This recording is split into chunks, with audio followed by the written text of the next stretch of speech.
My my name is Peter Anthem. I'm a trustee of Bamba. I joined Bamba just last year, so I'm quite new to the world of mindfulness.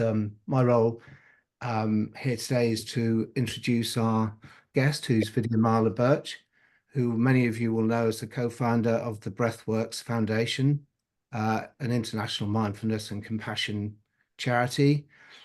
She began teaching her mindfulness approach for managing pain and illness following her own experience living with health challenges, and explored mindfulness, compassion, and meditation as a way to manage her pain, and found the results to be life-changing and transformative. In 2001, she developed the mindfulness-based pain management program, and there are now over 700 teachers based in 40 countries who are trained in her approach in managing pain and long-term health conditions. Vidyamala was awarded an OBE in the Queen's Birthday Honours List in 2002 for services to wellbeing and pain management, and she was made an honorary member of the British Pain Society for outstanding work for the alleviation of pain, as well as being named on the Shaw Trust Power 100 list of the UK's most influential disabled people for 4 years running. She's the author of Living Well with Pain and Illness, Mindfulness for Health, and Mindfulness for Women. So we'll start with Vidyamala's presentation, and she will start with a brief practice, and then we'll go into the presentation, and we'll save questions for the end of that talk, if that's okay. So if you'd like to submit questions either via the link or at the end, we'll handle those as they come up. So Vidyamala, thank you. Thank you so much, Pete. And yeah, really wonderful to be here with you all. So is Pete spotlighted? Because I'm still getting Pete on speaker view. Can people see me okay? Okay, good. That's the main thing. Excellent. So I thought we'd just start with a very brief little arrival practice, because many of us might have rushed to get here. I'm sure many of you are busy people. So just to do a couple of minutes to settle, and then we can move into the presentation. So if we settle into a position, you can do the sitting, you can do it standing, you can lie down. It's completely up to you. But just choosing a position and then allowing the body to come into stillness and allowing the body to rest down into the support beneath us, be that the chair or the floor. And seeing if we can have a felt sense of softening, gripping. So yielding the body up to gravity and allowing ourselves to be held. Very often there's a quality of resistance in the body.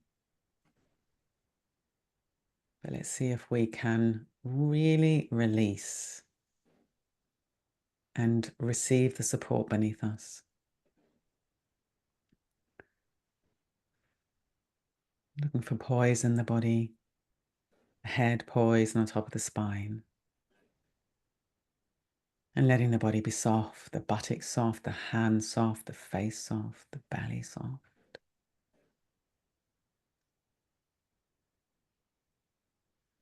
And if we've been rushing about, it can be helpful, if you want to take some deeper in-breaths and then to really release on the out-breath.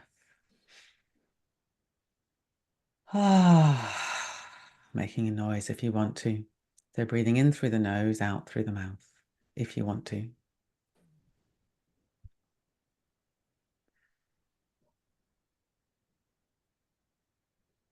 And then when you're ready, allowing your breathing to find its own natural rhythm.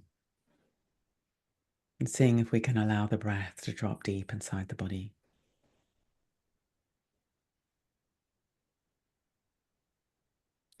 Maybe some of us have got pain, discomfort, tension in the body.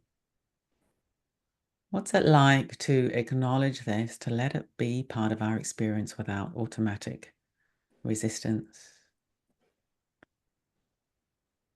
But on the other hand, to let go of over-identifying with this experience, just allowing it to be part of the flow of life, pouring through the moments.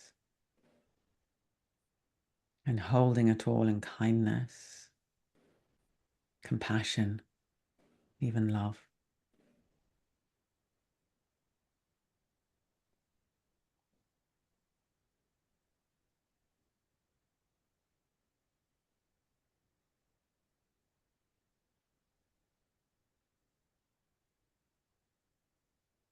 Of course, there'll be pleasant feelings in the body, letting these in as well. And again, seeing if we can receive them and then let them go without grasping. So we're allowing all of our experience to flow into the moment, flow out of the moment, in a broad, open, receptive, kindly field of awareness.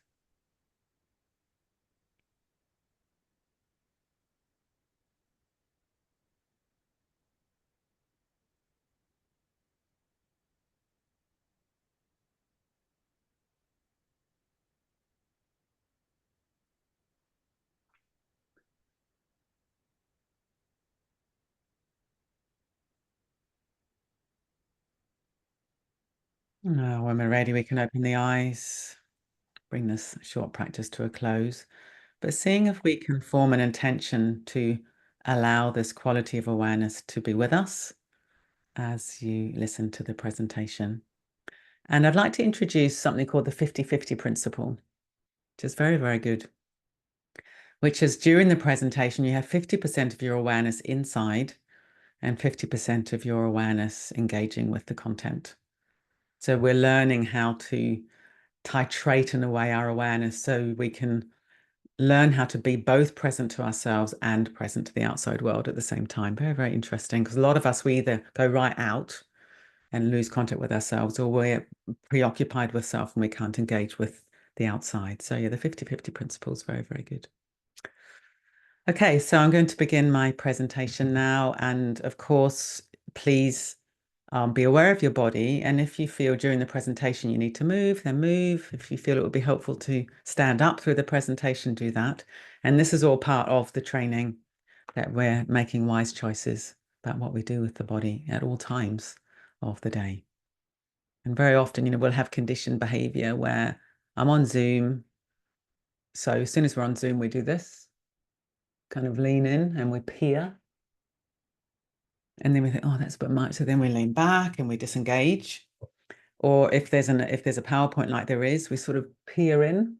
So it's very interesting also to just rest back in the chair with this 50-50 principle in the body and just receive the information rather than going out and grabbing it. And with the PowerPoint, I'm hoping you'll find the slides very, very easy to read. So I've tried to make them not lots of tiny text, because that doesn't help. One of them has got, it's a little bit demanding on that respect, but most of it's pictures, big words, so that's good.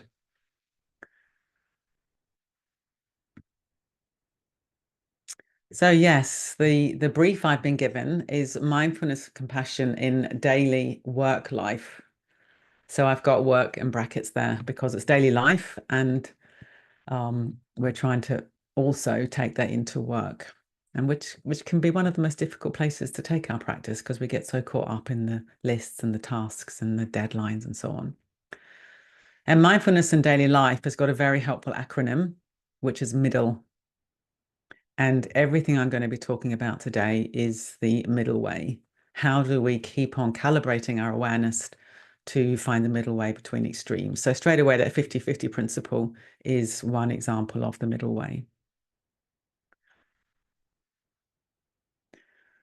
Yeah, so what we're doing, or what I'm going to be encouraging us to do, is to cultivate balance. And I'm going to provide a number of different ways to look at this, but the principle is very simple, that we're trying to find a middle way between extremes using both awareness, mindfulness, and compassion, which I think could be translated as courageous kindness.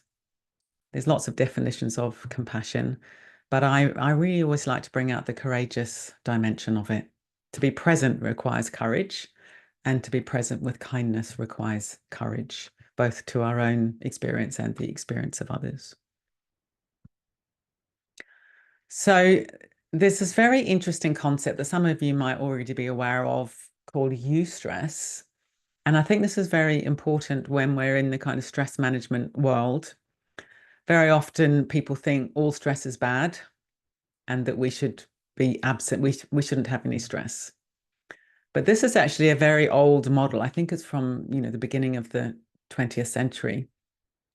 And it's this idea that we do need some arousal and we do need some stimulation to be able to function at our best. So on the left axis, you've got physical and psychological performance. And then on the bottom axis, which I always get my X's and my Y's muddled up, but the bottom axis is stimulation, or that could be arousal, or it could even be called stress. So too little stress, we get bored, lethargy, stupor, and depression. If we don't have enough stimulation, we fall into this under-aroused state, and I'm sure we're all familiar with what that feels like. Then we have this idea of eustress, where we're active and alert. We've got just the right amount of stimulation, and this is considered the peak ability to function in life. So this is, of course, what you can have in the workplace. You probably haven't got too little stress, I'm guessing, but you could be looking at how can you have just the right amount to function really well.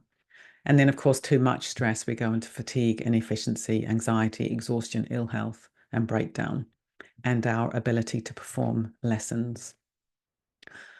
Apparently, the word stress came into this kind of our understanding, stress management, through engineering. So it's an engineering term. And if you're building a bridge, you need just the right amount of stress. So bridges have to have stress, have stress in order to be at their maximum strength to support the bridge. I'm quite ignorant about this. I'm not an engineer, but I think it's very interesting that this word stress, when it first started being used, it didn't have a negative connotation. It was simply describing the fact that we need a certain degree of sort of tension in a certain kind of way in order to function really well. And I really like to bring this out to counterbalance the common perception that if we had no stress, life would be wonderful. Actually, if you had no stress, your life would probably be quite boring and you'd find it quite hard to function. So eustress is one of the ways we can have this middle way. And of course, you're probably going to be tipping one way or the other most of the time. So then it's how do you bring yourself back into the middle? Another way of looking at this middle way is how do we balance the autonomic nervous system? So this is an actual human nervous system. It's amazing, isn't it? Absolutely amazing. So we have this incredible sort of network in our body of communication channels between the body and the brain. And one of those is the autonomic nervous system. So the autonomic nervous system is the nervous system that's outside our conscious control, and it governs things like respiration, heart rate, sort of sweating, all these kind of things, digestion. And the autonomic nervous system has got two wings. And again, this will be familiar to many of you. This is a very simplistic way of looking at it, but again, I think simple is good because we're trying to get at the broad principles. So essentially, we've got one side of the nervous system, the autonomic nervous system, which is to do with action, and another side of the autonomic nervous system, which is to do with calm. So the sympathetic, it's action, stimulation. It also keeps us very alert to threat. And when we feel really, really stressed in that kind of unpleasant way, very often that's sympathetic overactivity. The sympathetic nervous system is hyper aroused and it's in sort of hypervigilant alert state. Parasympathetic, things like calm and connect. When we're not in that state of hyper arousal, we're able to relax, calm, connect with others, sometimes called rest and digest. It's when the body understands there's no threat and I can get on with the business of digesting. Soothing and contentment. So these are all very positive things. But too much parasympathetic can lead to dullness. So too much sympathetic will lead us to feeling over aroused, but too little will lead to dullness. So ideally, they're just like two sides of a very well-tuned engine. We can go into responding to threat. You're crossing a road and a car comes, sympathetic kicks in and we're able to escape danger. And then we can drop back into the parasympathetic. And I think meditation, some breath work practices, very, very good at balancing the autonomic nervous system. This is one of the things that we're doing. So again, it's a middle way between being trapped in either too much sympathetic or too much parasympathetic. So one of the ways of talking about this is the window of tolerance. This comes from Dan Siegel. He's a psychologist. So the middle there, we've got the window of tolerance, carrying on with daily life in the river of well-being. That's lovely, isn't it? Carrying on with daily life in the river of well-being. And if we go outside the window of tolerance, we might be hyper, feeling sort of hyper aroused, or we're shutting down and dulling out. And what we can do with our practice, with our mindfulness practice, our compassion practice, our awareness practice, things I'm talking about today, is we can broaden that window of tolerance. So we're able to deal with what comes in from a much stronger place of balance, because we're always going to have things coming in through the senses. There's always going to be events that happen, the unexpected comes in. And if we're not trained in awareness and we haven't done this work, very often we can tip out of the window of tolerance into a state of imbalance. And I mean, I notice with myself that my window of tolerance has got massively broader through practice. And so something comes in now, yes, I might be a bit agitated, or I might want to just shut down, but I'm able to bring myself out of that much more easily than I was before I practiced. And you can feel in your life that sometimes you can almost notice the window of tolerance getting squeezed. And you think, I've got no capacity here. So then, okay, what can I do to balance that? And I'm going to give you some tips in the rest of this talk.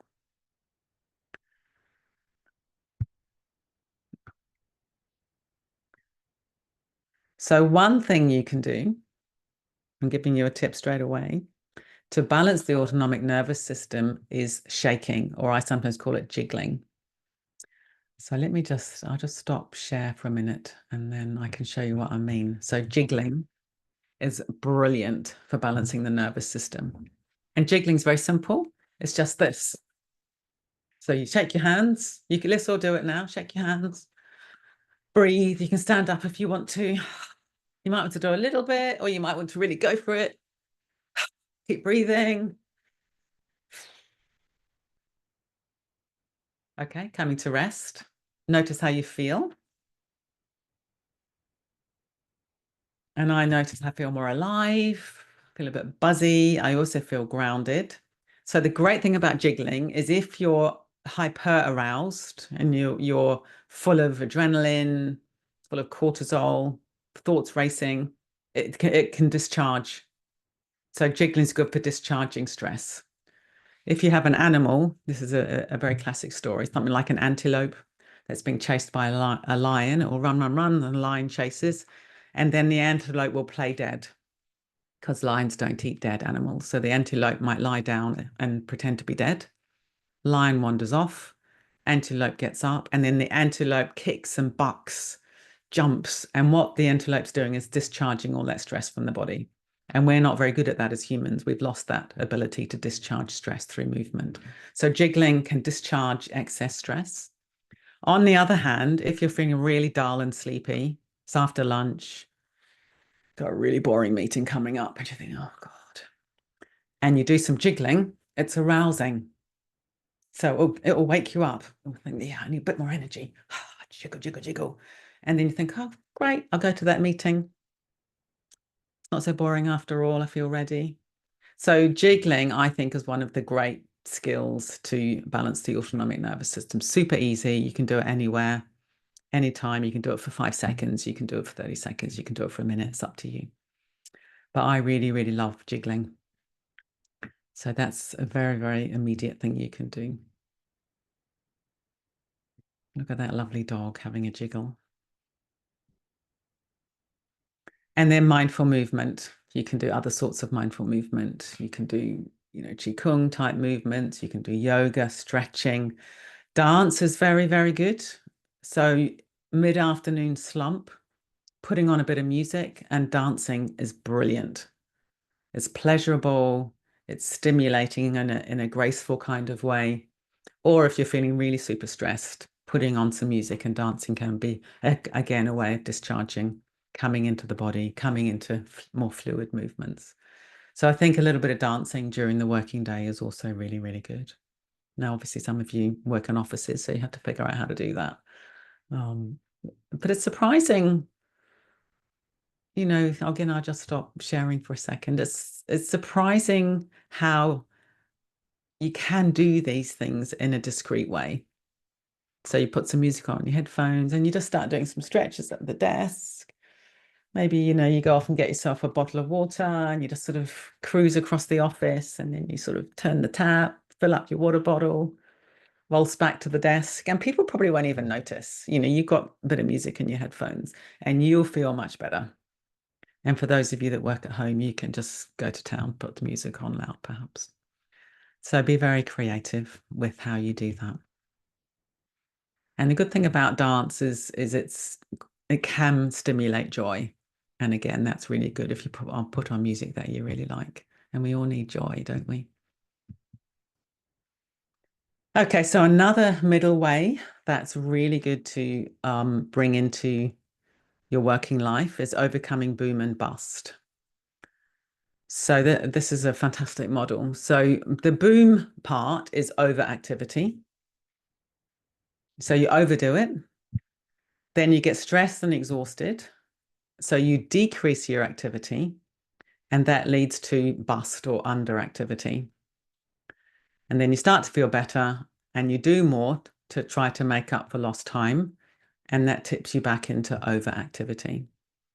And you can do this in quite a sort of broad way. You know, it might be that you have a cycle where you know, you've got a big deadline and you're just pushing, and then you meet the deadline and then you crash and you have to have some time off work, and then you haul yourself out of that slump, and then you're really stressed again because you got behind. So it can be quite obvious like that, but I think we also do it in a very micro way. It can be very interesting just to notice within each working day, are you in that kind of pushy driven state? And then, you know, you 4 o'clock or something, you have a complete slump and you have to have a lie down. Or it could be even more micro than that. It just might be moment by moment. You notice there's this kind of overdoing it and then feeling that you've got to sort of pull back and get less efficient. So the most way to be efficient is to find the middle way between boom and bust. And my own observation and the people I've taught, I think we all do it. I think this is actually just very normal. I don't think this is a dysfunctional person. I think it's what we all do. But learning about it and learning how to find the middle way can be really empowering, and you get a lot more done. In my experience, it's a much more efficient way to be if you can get yourself out of overactivity and underactivity. So this is what happens over time, which is also very interesting. The boom and being trapped in a boom and bust cycle is quite inefficient.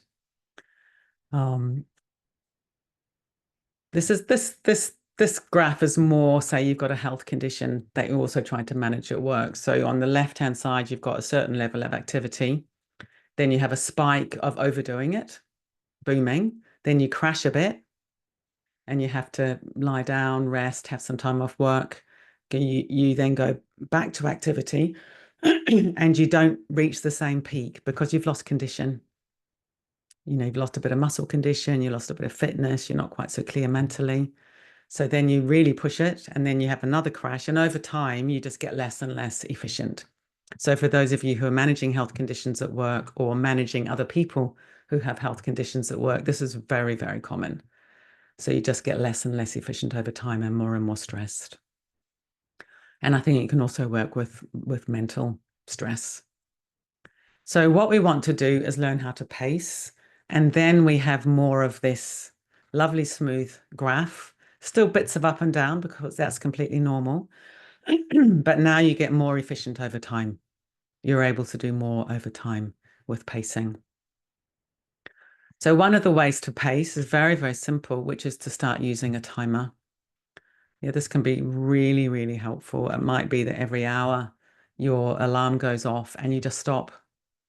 I don't know, 3 minutes, 5 minutes, do some jiggling, turn away from the screen, stretch, do some movement, look outside, look at the sky. People with health conditions, they might need to do it in a much more systematic way. And at Breathworks, we offer a very systematic pacing program if people are interested. But when I was writing my first book, and my back was really terrible in those days, and I really studied pacing and really tried to apply it to myself. And I would write for 20 minutes and then rest for 15 minutes, write for 20 minutes, rest for 15 minutes. And the 15 minutes was lying on my bed. Now, that sounds really difficult thing to do, and it was. And I wrote a book that way.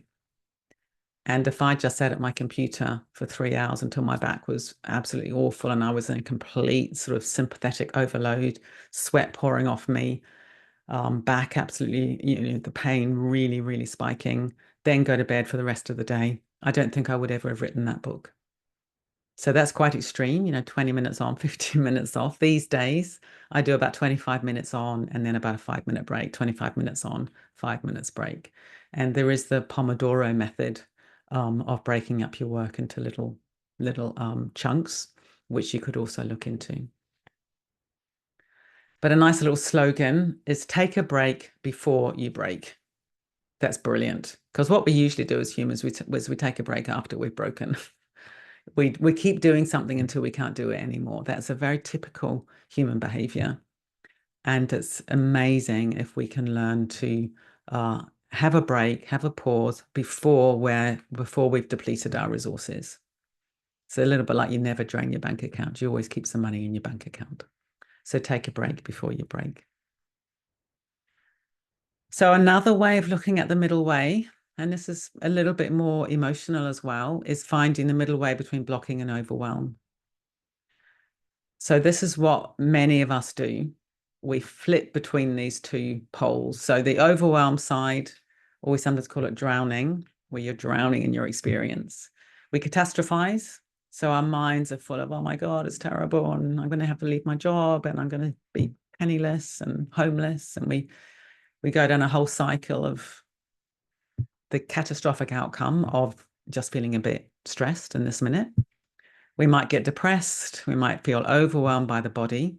When the overwhelmed side, we tend to be much more in touch with the physical sensations and dominated by those. Exhausted, giving up, self-pity. And none of this is judgmental. It's purely descriptive of what we do. And then on the other hand, we have denial and blocking. So we're pretending it's not happening. So we can get very controlling. I mean, this can really happen in the workplace, I think. Very restless. We get in the head. So we're split off from the body. We're not allowing ourselves to feel the messages from the body because then we might have to do something. So we're just pushing, pushing, pushing. We can't stop. So we get very driven. I think emotionally we get brittle and edgy. So snappy. I'm quite good at denial and blocking. So it's a kind of brittle. I don't exactly know what I mean by that, but it's a really good word to describe that sort of edginess that I can get into. And addictions can be a sign of denial and blocking. So we're just trying to suppress and escape our experience. And I think we all do both of these. Yeah, some of us have a favorite. I mean, I tend to be much more of a blocker. But then when that runs out, I'll go into overwhelm. And then when that runs out, I'll flip back into blocking. That's what we do. Some people will favor more the overwhelm. That'll be more their tendency, the more depressed side of things. But I think we all do both, and we can do it either in a very big cycle. And again, I think we do it moment by moment by moment. It's a lovely model just to track within ourselves. So what do you do about it? These methods work really well. So if you notice that you're blocking your experience, you're denying what's going on, you're caught up in that very sort of driven, heady space, you stop what you're doing. Come closer to your experience and soften. So drop down into gravity, drop down into your body, soften, soften, soften, soften the breathing, and just allow your experience in a little more. Because what you're doing is you're keeping your experience at bay. Just allow it in a little more. Soften, soften, soften. And just doing that for a few moments can really sort of unhook the mind from that driven state. On the other hand, if you're overwhelmed or you're drowning, What you need to do then is to broaden. So again, you stop. You think, well, if I'm doing it when my back pain is bad, it's like my back pain is everything. Sort of sense of being kind of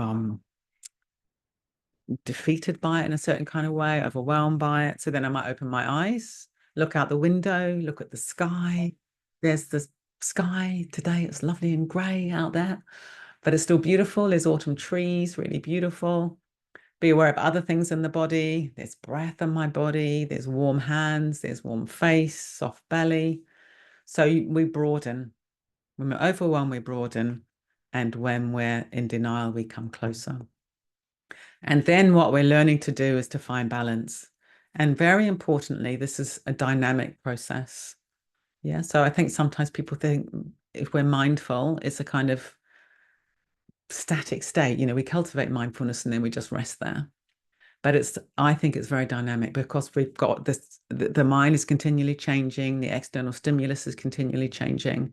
We live in a very dynamic world.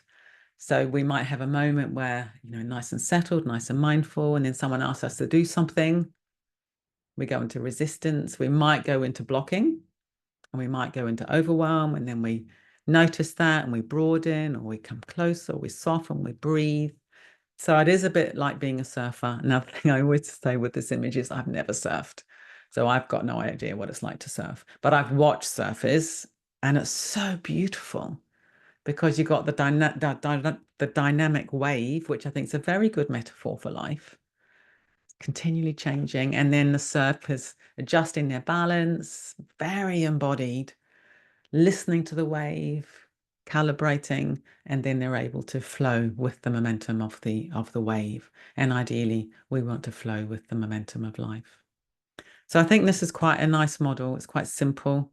If you notice you're pushing awareness away, then soften, come closer. If you notice you're overwhelmed, then broaden, stabilize awareness. And then we find this dynamic mindfulness. And then we always do this with kindness.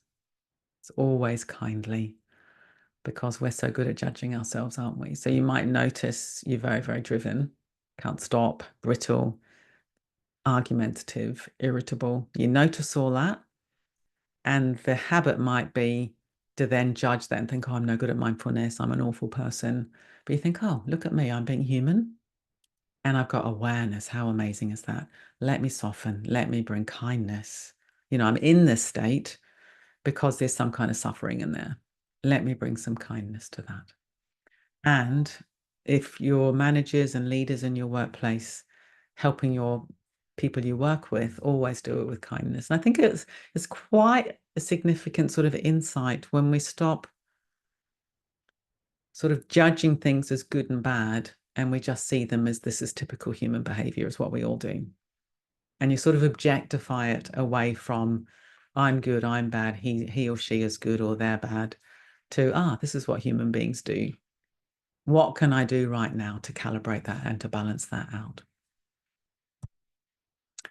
So a lovely metaphor for this is we're learning to live with an open hand. So many of us, we live our lives metaphorically with a tight fist. We're sort of fighting experience. We're pushing against experience, or we're dominated by experience. But there's a kind of closing down quality. And as soon as we do that, we hold the breath. Then we get tension. Because we've got more tension, we get into more struggle, hold the breath more, and we just get caught up in the cycle of fighting with experience or struggling with experience. So metaphorically, to learn how to live with an open hand. And I think, again, this image of the surfer is very good. A surfer is not pushing against the wave. The surfer is working with the wave, flowing the energy of the wave. So we learn how to do that. And then we're learning how to rest into gravity. This is such a beautiful practice. Like right now, just allowing your body to rest into gravity. And you might notice there's a pulling away. I think most of us pull away from gravity most of the time because we're fighting with our experience. But gravity is this invisible force, which is our friend. It's holding us close to the earth. And it's also really extraordinary. more gravity, we'd be rooted in one place. Less gravity, we'd be floating off. But somehow we live in this planet where we've got just the right amount of pull. So we can be grounded and stable, and yet we can move when we need to. But learning to live with gravity, for me, has been very profound. And so that's another thing we can work with. A little slogan: when in doubt, breathe out. This is very, very good. Because when we're struggling, we hold the breath. So if you kind of come to in your busy life and you think, how am I feeling right now? Chances are you'll notice some breath holding, and you can just stop, release into gravity, allow the breath to flow all the way out, and then the next in-breath to flow back in its own time. And straight away, you've brought yourself back more to balance. Straight away, you're balancing your autonomic nervous system. Straight away, you're finding your eustress when you do that. So I'm going to lead a guided practice for, I don't know, maybe about just 5-6 minutes in a moment. Before that, this is the website for Breathworks and my own website. And at Breathworks, we've got various courses. We're going to send you an email afterwards with various links you can follow. But I'd just like to highlight this Heals Lifestyle Medicine, which is a brand new course that we launched on Monday. It's an 11-week program, and it's applying mindfulness to the wider domains of well-being. So HEALS is an acronym for healthy nutrition, engaging with movement, awareness as the foundation, love for self, others, and nature, and sleep. So we'll send you an email with links to follow if you want to register your interest. It's proving very popular so far, and we're only going to do a few courses a year. So you might want to register for that. But we'll send you a follow-up email with all those details. Okay, so let's do a little practice to see if we can find this point of balance, this middle way between extremes. If you want to do it standing up, then feel free to do so. We've been sitting. In fact, let's just begin with a little bit of jiggling again. Breathe. And ask yourself, are you doing this to discharge stress or to arouse? It can be quite interesting just to know what you're looking for as well. And then coming into stillness. Notice the effect of the jiggling. I notice I feel a bit more alive and also more grounded. Interesting. Letting the weight of the body rest down into the chair, feet into the floor.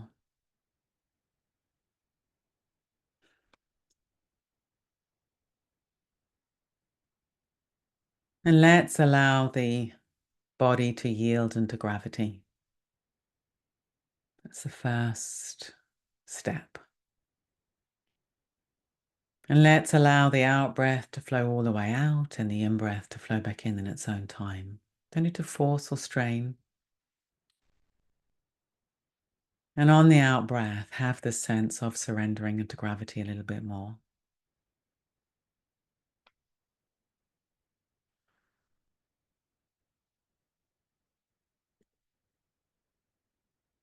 And this beautiful quality of yielding. So we're not collapsing.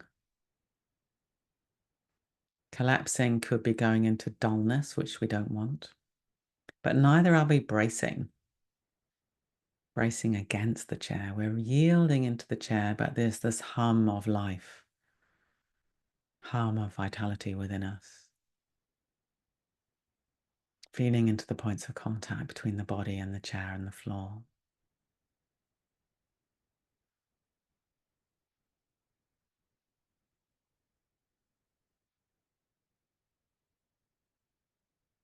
And tuning into experience.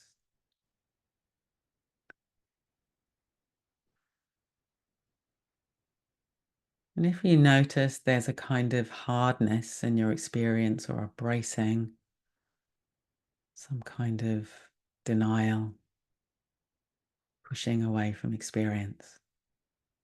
Then without any judgment, you might want to just allow the awareness to drop a bit more deeply in the body, yield into gravity, soften around the breath.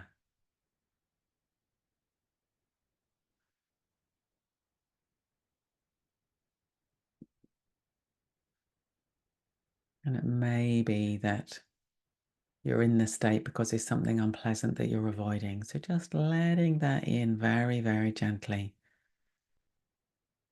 with an attitude of kindness.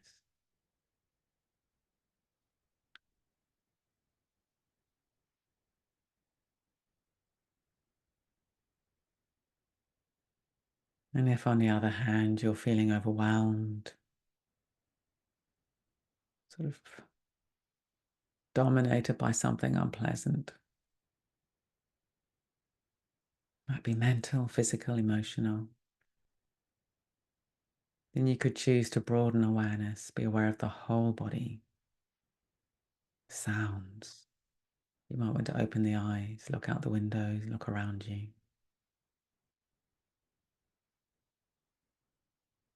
So allowing this experience which is dominating to take place within a bigger and broader field of awareness.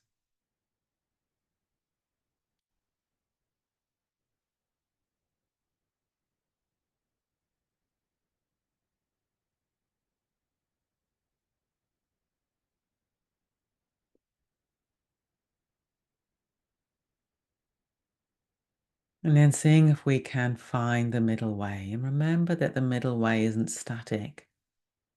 It's like being the surfer, sort of receiving the experience in the moment into a field of balance and kindliness. And then allowing it to flow out of the moment again. And every moment we do this, we're broadening our window of tolerance. We're building our resilience, our flexibility, our capacity.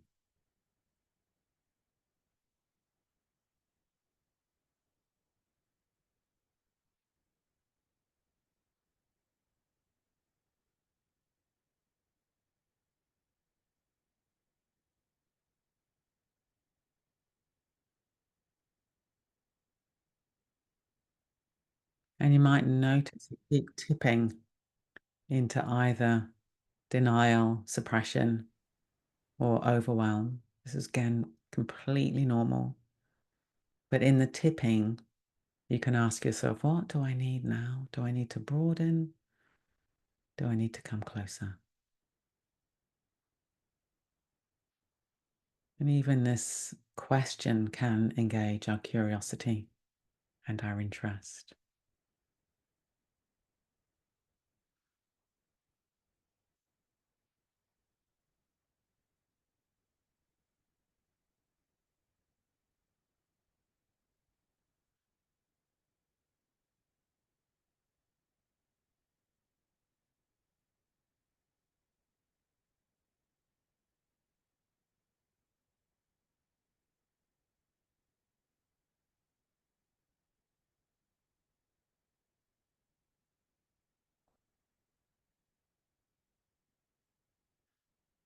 So this is the training. Stopping, dropping into gravity, releasing around the breath, opening to experience, finding the middle way with kindness, courageous kindness, and mindfulness.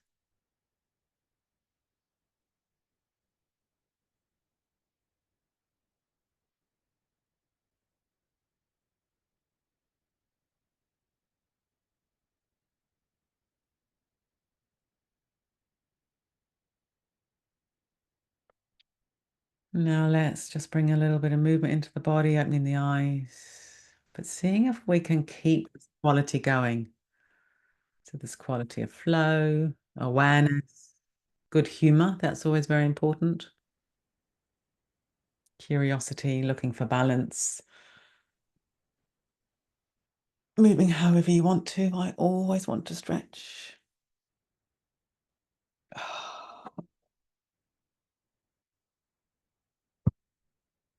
Good. So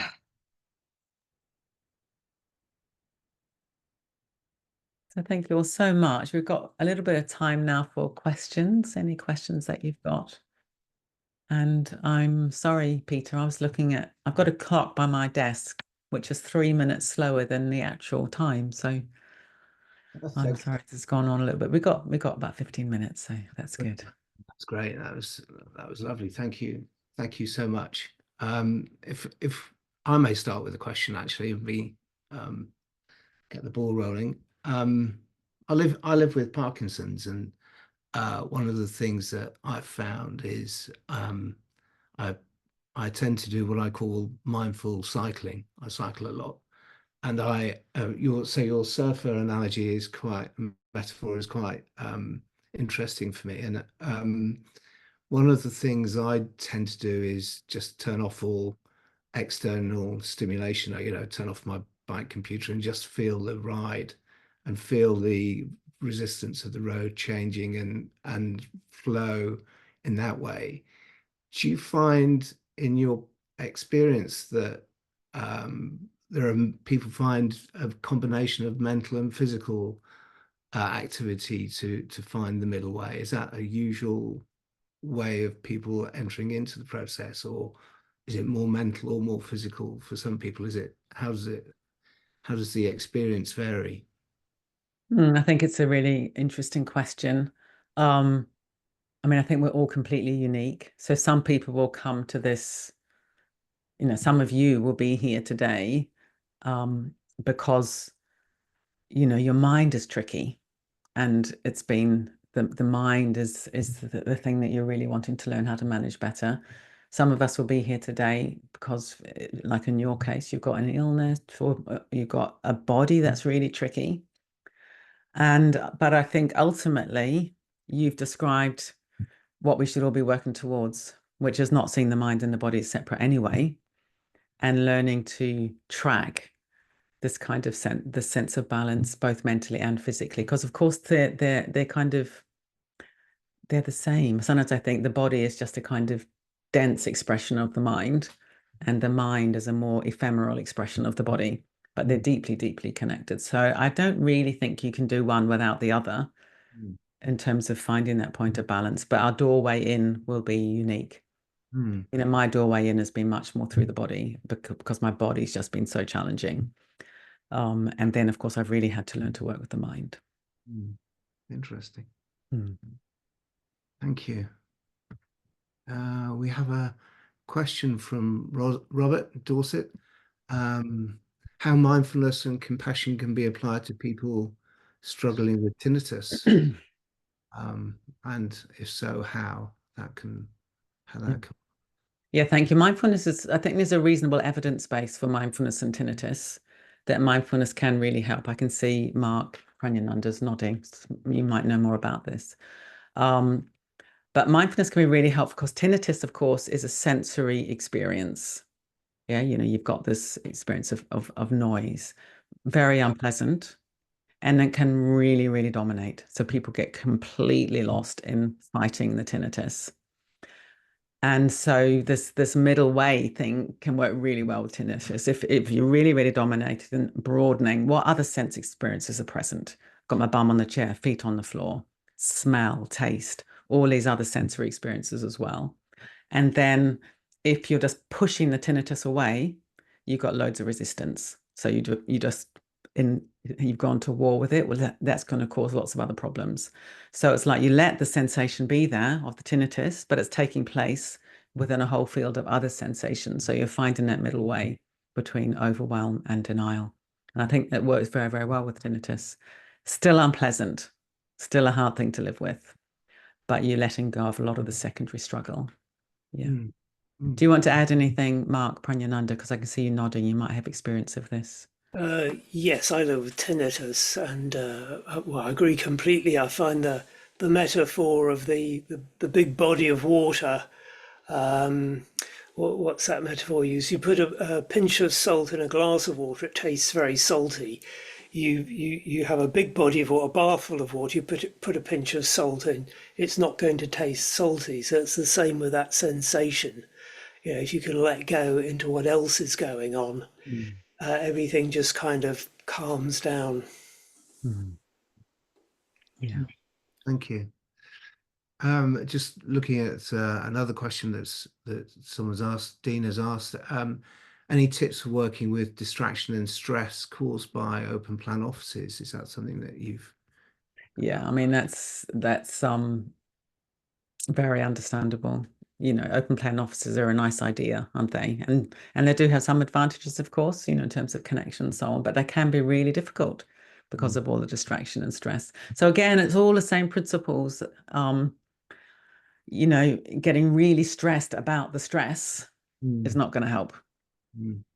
Wishing it was different probably isn't going to help because this is the way it is. So looking for that middle way between, you know, really fighting it and being overwhelmed by it. So if you're really having a moment of feeling completely overwhelmed, I can't bear it, I'm going to have to leave my job. These are the sort of thoughts that people can have. Then to think, okay, so what can I do right now to ease this? You might stand up, you might walk to the window, look out the window for 2 minutes. That might be the broadening. If you're really fighting it and you're blocking it and you're denying it and pretending it's not happening and you're shutting everything out, then you might think, gosh, I'm really tight here because I'm just pushing everything away. So let me just let in what is actually happening. What are the actual sensory experiences? There's noise. Your voice is over here, but you see if you can stay with it as a sense rather than getting caught up in the content. That can be really interesting. You know, Joe down the corridor's got a really loud voice. I hate that. Think it's sound. It's sound. That's all it is. And then come back to the body, come back to the breath, notice all the ways you're fighting it. But I think as well, just be very creative with, you know, what can you actually do? There might be things you can do with headphones. There might be things to do with which direction you face at your desk. There might be things to do with going to the loo every hour for quite a long time. You know, if you're going to the loo, go there, and while you're there, do some stretches, do some jiggling, look out the window. And when I say quite a long time, I mean, you know, an extra minute than you would normally do just to give yourself a break. So all these little things we can do, they're wins, aren't they? But again, it's this middle way between overwhelm and denial. Right. Yeah. And I guess as well, with an open plan office, reframing it and thinking, actually, what's pleasurable about this? Looking for the pleasurable things and maybe making an effort to smile at someone, to connect with someone. And suddenly it's like, oh, I'm here with these nice people rather than these people that are causing me a lot of stress and aggravation. Chances are it's going to be a mixture of the two. Yeah. Yeah.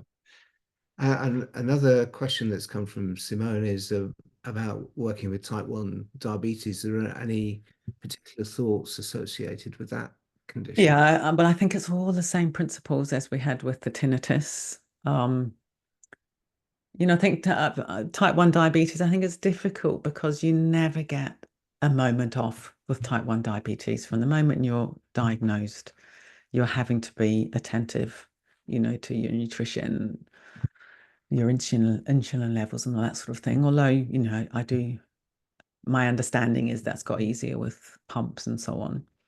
So I think it's, you know, recognizing that it's hard and being kind around that. Recognizing, you know, there will be times most probably of denial, thinking I just don't want it to be this way. I'm going to push it away. I don't care. I'm going to do something that's maybe not good for me. If you're anything like I've been with my back in the early days. So you notice that with a lot of kindness and then think, okay, so let me just come back to the present. Let me come back to what I need to do right now. And then if we're overwhelmed, which may also arise, I can see you now on the screen. So I'm looking at you. Then again, a lot of kindness around that and then broadening. Okay, so what else is going on right now? The sun's shining. You know, there's a lovely color in my room. There's a nice person in my room. There's my dog, whatever. So always looking for that middle way. But a lot of compassion, any sorts of suffering, we need a lot of compassion and letting go of the judgments and realizing it's completely normal to have times when I totally hate it.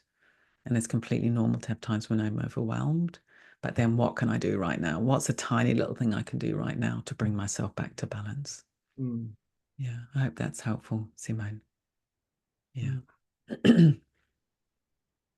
That's interesting, and it also, I guess, touches on the next question that has been posed, which would you agree that mindfulness actually encompasses a philosophy that helps all suffering and mental and Yeah. physical illness, because it changes the whole approach to it? I guess that's about acknowledging the condition, recognizing it's there, but not getting immersed. Yes, yes, I would agree with that. So thank you, Shub. And of course, what I didn't really draw it out huge in that little practice, but it was strongly implied, is the philosophy behind mindfulness, certainly within a Buddhist context, is impermanence. So the philosophy, if you like, or the view is that everything's changing all the time. And that might seem obvious to us as practitioners, but that's not obvious to a lot of people. You know, a lot of people live in quite a sort of within quite a rigid world. So if you've got pain, you think pain's a solid thing and it's the enemy. But when you really apply mindfulness and you investigate that experience, it's like, oh, it's just the arising and passing of sensation. That's a total reframing from me and my pain. Likewise with the mind, you know, if you go very, very deeply into impermanence and change, and you arrive at flow, everything's flowing, and you realize, oh, this mind that I think is inside me, that's tormenting me, it doesn't actually exist as a thing at all. There's just the arising and passing of mental events. Well, that's a very, very different thing. So it does completely change your whole attitude. And it's enormously liberating when your suffering becomes the arising and passing of sort of moment by moment phenomena rather than a horrible thing that's going to be there forever. It's not, you know, pain doesn't exist as a thing at all. It's simply unpleasant passing events. And then the other part of the philosophy, the philosophical side of it, is, you know, then, well, what is awareness? That's an interesting question. What is awareness? And then, you know, within many wisdom traditions, awareness is vast and boundless and luminous and loving and radiant. So there's the arising and passing of phenomena within a quality of mind that's very big and generous.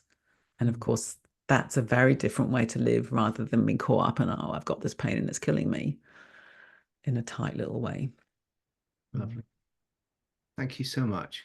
I really found I'm sure I speak for a lot of people who have found the last hours flown by. It's been fascinating. So thank you again. It was a really wonderful experience. Thank you.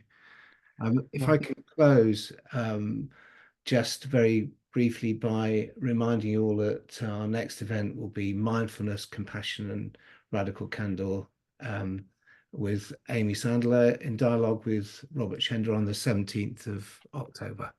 So keep your eyes out for details of that. But thank you once more. Thank you so much for having me, and lovely to see you all. Thank you. Thank Good. you.